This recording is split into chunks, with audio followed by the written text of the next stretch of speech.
Thank you all for being here today. I want to start off by saying, there's a lot of things going on in our city. We had a rough week last week.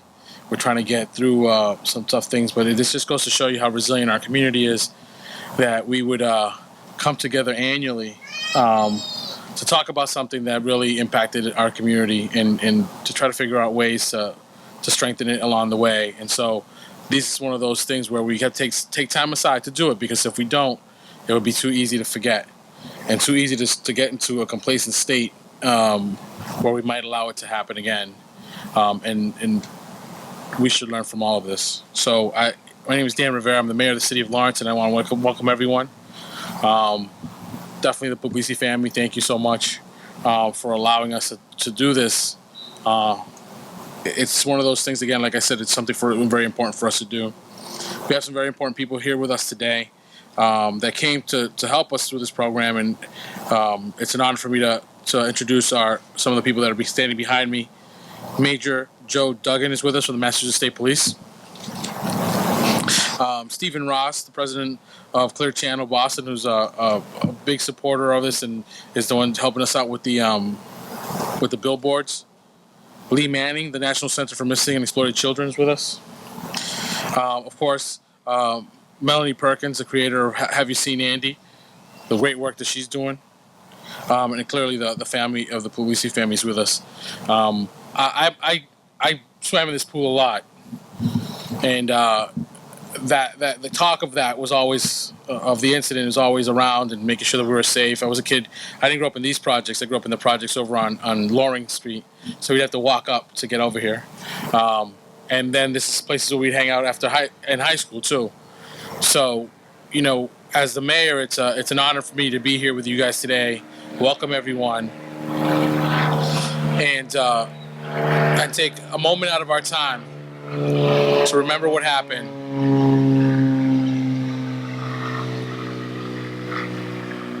To remember what happened and to continue to inform people and continue the path to make sure that we don't ever forget and that we don't ever stop looking for our Andy. So I'd like to next introduce our Chief of Police, Chief Jim Fitzpatrick. Good afternoon, and thank you for everyone coming over for this event and supporting the Puglisi family and all the children that are missing. This is just a little bit past the 40th anniversary of Andy's disappearance. This case hits home for me in a lot of different ways. I am the same age as Andy. At the time of his disappearance, my father, Joe Fitzpatrick, at the time was lieutenant, led the investigation to find Andy, along with the Massachusetts State Police and many other officers and troopers throughout the years that tried to keep this legacy going and making sure that we never gave up on Andy. These things are troubling not only for a police department or a state police department, but it's all troubling for the community. But the community can rest assured that we will never, never stop looking for Andy. There's a quote that some of my counterparts say, there's no such thing as a cold case. There's just an old case. And those old cases are never forgotten. And again, I just want to thank you for being here. And again, thank the Massachusetts State Police and the other supporters who've always supported this community and many others through these tough times. Thank you.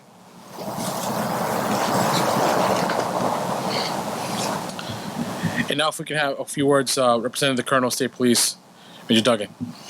Thank you. Good afternoon. The Massachusetts State Police have been involved in the investigation of Andy Puglisi's disappearance from the beginning, and we remain committed to assisting the Lawrence Police to help find answers to the questions that have haunted the Puglisi family for so long, and to hopefully bring the person who took Andy to justice. On behalf of Colonel McEwen, I'd like to thank Mayor Rivera and Chief Fitzpatrick for hosting this event. Also, on behalf of Colonel McEwen, I'd like to recognize the assistance and generosity of Clear Channel Outdoors Boston Division, which has graciously donated space on the electronic billboards to help keep the Puglisi case in the public consciousness. The billboards will run in the Merrimack Valley area and on parts of Route 93 over the next few weeks. Our special thanks to Clear Channel Boston President Stephen Ross, who has proven himself over the years to be a true friend to the community and a truly socially responsible CEO. Law enforcement has seen repeatedly over the years that it takes just one tip, one phone call to bring resolution to even the oldest case. Angela's abduction can still be solved and justice can still be found for the Puglisi family. We urge members of the public with any information, no matter how insignificant you think it may be, to contact the tip line. Thank you.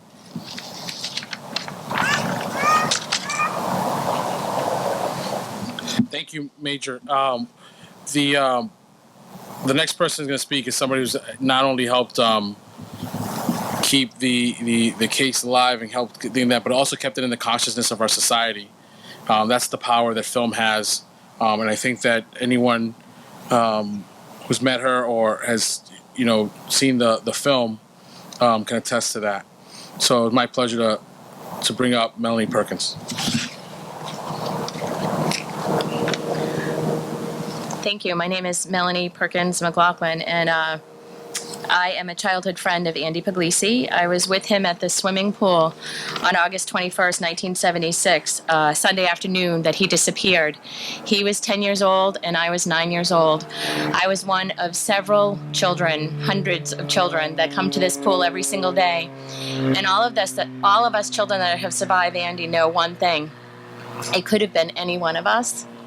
There are several of those children here today. I want to thank them for being here. I want to especially thank Andy Puglisi's family for letting me be part of their family, for letting me come to them after all these years and ask them questions and be willing to be filmed and to keep revisiting this horrible day, looking for answers. I want to thank the Massachusetts State Police and the Lawrence Police Department, who also have kept Andy's case alive all this time. One of the things I think is unique about this situation, when people say, well, 40 years has passed, what's different now?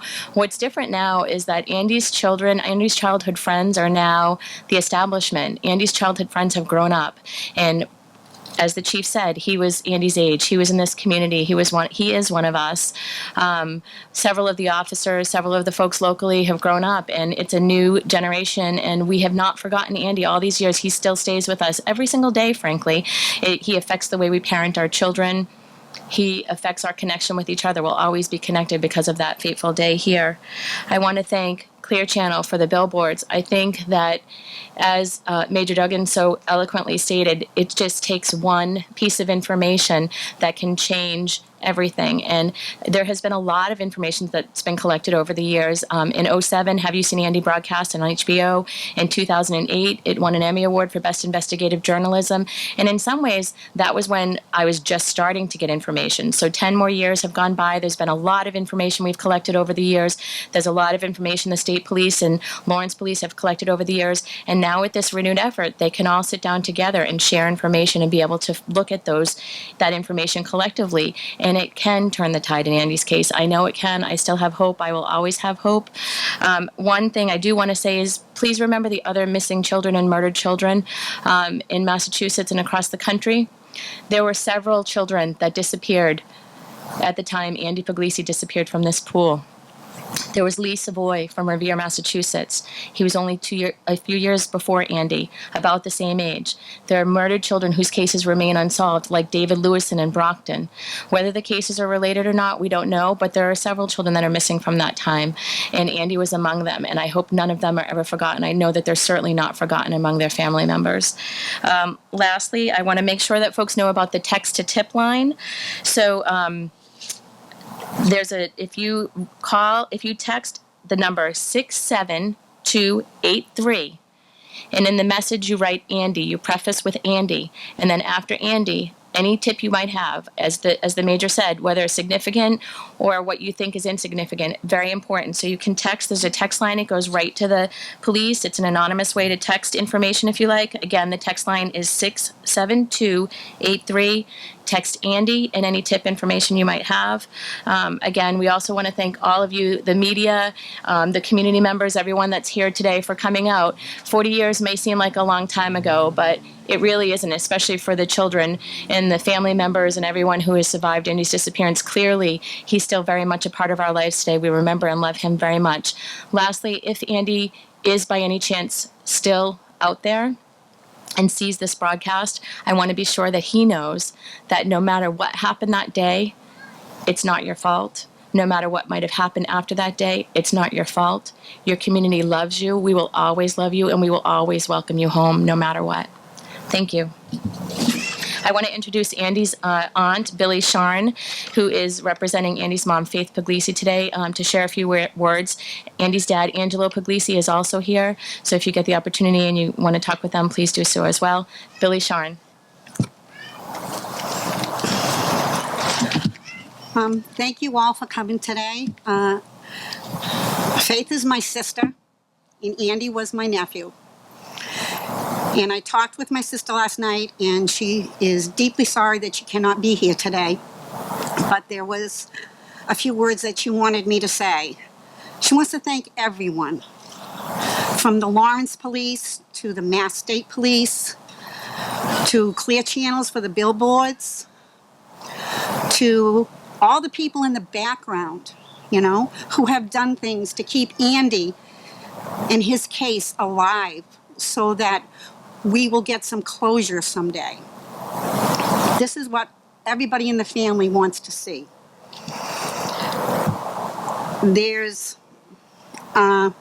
We had the mass for him when he was 30 years, and now it's 40 years, and it's time.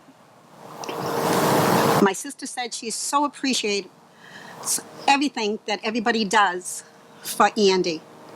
From that plaque over there, and she thinks about all the children that walk into that pool every day. And for the ones who may stop and may read that plaque, and if it makes a difference in one child, if it helps even one child, that plaque, then that is a blessing. My sister has a very strong faith. I think my mother named her appropriately. And Andy was a very loving, mischievous, but very respectful 10-year-old little boy who loved his mom and he loved his dad. And he was a great big brother to his siblings, always watching out for them. He loved mingling with the family for birthdays, especially his own, which will be tomorrow, or holidays. Tomorrow he would have been 51 years old. But on August 21st, 1976, that all changed. We didn't get to see Andy put on a tux and go to a prom, or put on a cap and gown and go to a graduation, be it high school, college, or get to see him fall in love and get married and have children of his own. These are all moments that we've missed. And we hope and we pray that there will be some closure someday. I cannot thank all of you enough. Andy is always in our hearts. I don't care how many years go by. I'd like to thank Melanie. Could you come up, Melanie? My sister said to me, I've had to walk a road that I didn't want to walk. But Melanie, she chose to step up and walk that road with me. And for that, I thank her. These are her exact words. I've heard this so many times. God bless Melanie. She's my angel. There are 16 roses there, white roses, for the years that you've given to her and helped her go through this hard time. The red rose is from her and Andy, okay? And everybody in this family appreciates how you work so hard to keep Andy's memory alive. And the only thing I have to say is that hopefully this line that they're establishing now will bring us an answer and bring Andy home. Thank you.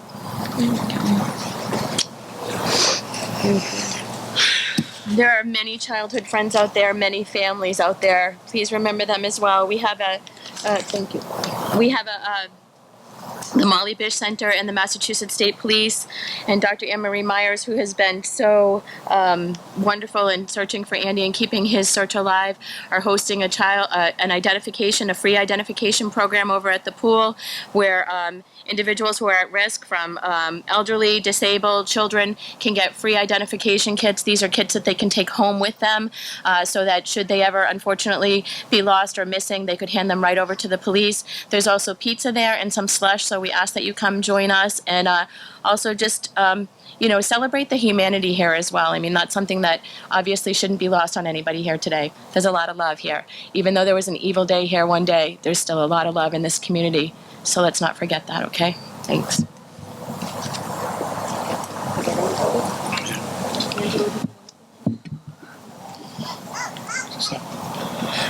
So just take a second to give us some information from the national level. We'll just have Lee Manning from the National Center for Missing and Exploited Children come and speak to us. You all set? I take that back.